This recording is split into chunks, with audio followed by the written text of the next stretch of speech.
tubaha ikaze muri iki kiganiro n'itangazamakuru nyuma y'umukino wahuje ikipe y'igihugu y'u Rwanda yatangiye imyaka 23 ndetse n'iya Mali. Bienvenue à la conférence de presse après le match de moins de 23 du Rwanda et du Mali. Coach, quelle est votre réaction après ce match? Bon, c'est un peu satisfait un peu parce que les jeunes des deux équipes ont bien joué. Ils ont donné le meilleur d'eux-mêmes, donc le public a payé son billet et est venu voir quand même un moment, par moment, de bonnes actions.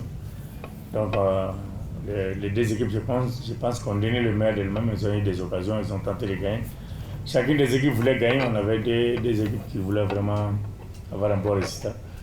Donc si on peut se contenter, d'abord pour nous, normalement c'est un bon résultat, à l'extérieur mais rien n'est fait.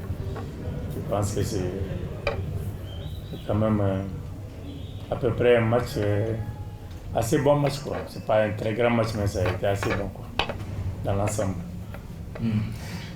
Wow, Zara, vous avez un igitangazamakuru. Yannick.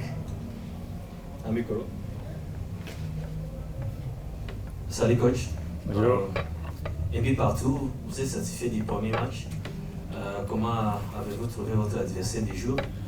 Pensez-vous que ça sera facile pour vous d'éliminer l'équipe du Rwanda au match retour la semaine prochaine? Merci. D'abord, le résultat, c'est 1-1 en général à l'extérieur, c'est un bon résultat. Mais ça, c'est avant le match. Je pense que nous allons préparer plus encore l'équipe du Rwanda au match retour. Parce que nous avons quand même été surpris par l'agressivité de l'équipe en deuxième mi-temps. Elle a eu confiance. Parce que nous, on n'a pas si vraiment géré nos occasions. On a eu quelques occasions, on n'a pas pu marquer. À partir du moment où vous ne marquez pas l'adversaire chez lui, avec son public. Nous avons beaucoup gêné dans la taille, dans la vitesse, dans les passages sur le côté, les frappes de loin. Nous avons beaucoup gêné. Parce que je pense que la première mi-temps a été difficile pour l'équipe rwandaise. Le début a été très compliqué, ils n'ont pas été quand même assez dangereux en première mi-temps, même pas même. Malheureusement, nous, on a marqué tout de suite et on s'est fait reprendre par une erreur du gardien, ce qu'il faut éviter. Nous, on veut aller loin, on veut aller vraiment, si on veut aller loin, il faut éviter les erreurs qu'on a fait aujourd'hui. Ensuite, on a un petit problème, nous, le championnat n'a pas commencé. Donc, on a seulement des joueurs de deuxième division et de première division, et comme ça. Donc, on n'a pas eu aussi, nos professionnels, on n'a pas pu les avoir. Parce qu'il y a les problèmes de date FIFA qui nous gênent, donc on fait avec. Le championnat a commencé hier une journée, donc je pense qu'on aura l'occasion de jouer une deuxième journée pour être compétitif et recevoir sérieusement le Rwanda au retour, quoi, parce que au retour le Rwanda ils vont tout donner, ils vont chercher la qualification et nous aussi devant notre public on ne va pas se laisser faire. Patrick. Hello, coach. May I ask in English? No, speak English. No, Small. Je peux répondre. Je peux demander Tu peux traduire, oui. une petite question. Coach, comment l'Omalie serait des meilleurs pays en Afrique aux formations des jeunes? Comment faites-vous pour mieux préparer? Parce que plusieurs fois on voit l'équipe du Mali en Coupe du Monde, même I-17, I-20. Comment faites-vous pour mieux préparer les jeunes au Mali? Bon, c'est un travail compliqué. Facilement, j'ai pris l'équipe il y a 2 mois. Facilement, j'étais au Congo. J'ai fait 5 ans au Congo. Normalement, j'ai joué la Coupe d'Afrique, en général, les Ligues des Champions, les Coupe CAF, très souvent. Donc, moi, je suis en même temps le sélectionneur adjoint de l'équipe A.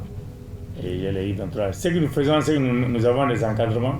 En fait, le Mali, là-bas, c'est que tous les anciens joueurs qui ont arrêté de jouer, les Kanouté, c'est pas les Keita, les Diarra, ils reviennent au Mali, ils font les centres, ils créent. Ils ont leur propre centre de formation bien structuré. Et aujourd'hui, au Mali, il y a plus de centres de formation même que d'équipes.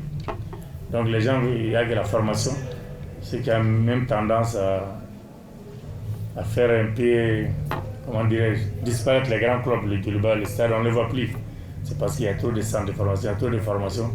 Et aujourd'hui, les gens forment les jeunes, sans jouer dans les championnats maliens, ils partent à l'extérieur très jeunes. Donc ça joue aussi sur le Mali. Donc c'est ça. C'est une politique des jeunes qui a été mise par Salif Keita, l'ancien Ballon d'Or. Quand il est revenu de l'Europe, il a mis cette politique de formation. Donc tout le monde a suivi et les résultats sont là. On a de très bons jeunes partout. J'ai dit ça, c'est les 90% de l'équipe. Par exemple, la défense, à part les grands, ils jouent en deuxième division. Toute la défense. Deuxième division du Mali. Et les milieux, tous les attaquants, presque tous les attaquants jouent en deuxième division.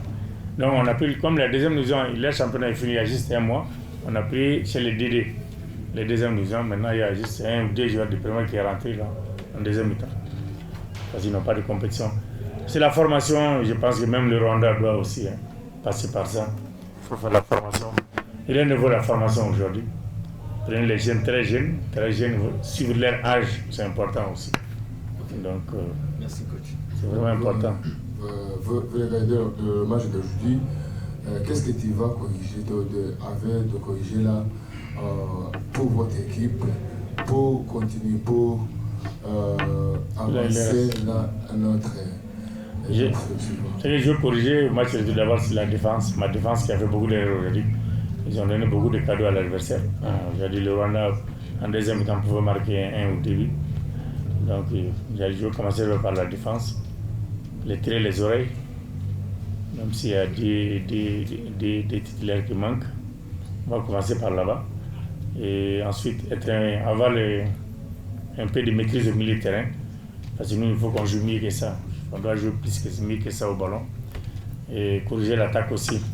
C'est pas facile quoi, parce qu'actuellement, les joueurs qui jouent avec leur club Coupe d'Afrique, on n'a pas tous les joueurs, c'est un peu des problèmes. Mais on va corriger ça.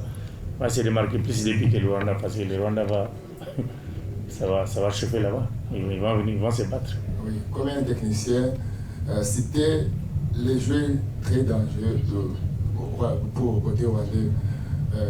Qu'est-ce que tu vas pour étudier de prise que les autres? Je n'ai pas compris. Les jeux très dangereux. Il faut me dire. Il faut m'expliquer ça, oui. Bien. Hier, le jeu qui t'a marqué au côté rwandais, qu'ils étaient dangereux pour votre équipe du Mali. Les jeux qui t'a marqué au côté rwandais. Les jeux. Les joueurs. Les joueurs. Ouais. Il y a d'abord la girafe là, il est sexe. La girafe. Wow. Les secs n'étaient pas mal, hein. C'est au milieu terrain, ils sont bons. Vous savez, quand je joue, moi, souvent, je me concentre plus sur mes joueurs que les autres. Okay. Mais j'ai vu la girafe, là, les grands, là, ça va. Ok, merci, coach. Ouais, ça va. Okay. Mais il y a aussi une équipe qui a la volonté. On connaît le Rwanda, ça commence à sortir petit à petit. Donc, ça va aller travailler beaucoup, ça va aller, Inch'Allah. Ok, merci, coach. Merci beaucoup. Merci, coach. Merci. Bon.